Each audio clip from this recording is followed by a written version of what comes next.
Hello everyone. In this video, I'll show you how to crop an image in GIMP on your Windows PC. First, open GIMP from the Start menu. Now, open the image you want to crop. Click File, select Open, choose your image, and click Open. Once the image appears in the GIMP workspace, we can start cropping it. Look at the toolbox on the left side of the screen. Find the Crop tool and click on it.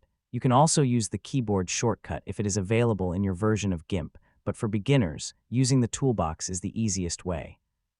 Now move your mouse over the image. Click and drag to create a selection around the part of the image you want to keep. You can adjust the selection by dragging the edges or corners.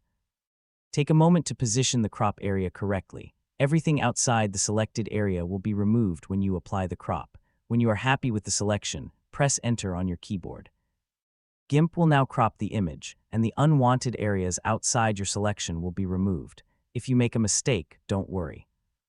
You can use Edit then Undo to return to the previous version of the image. After cropping, you can save your image. Click File, then choose Export As. Select the folder where you want to save the cropped image. You can choose a common format such as PNG or JPEG. Enter your file name and click Export.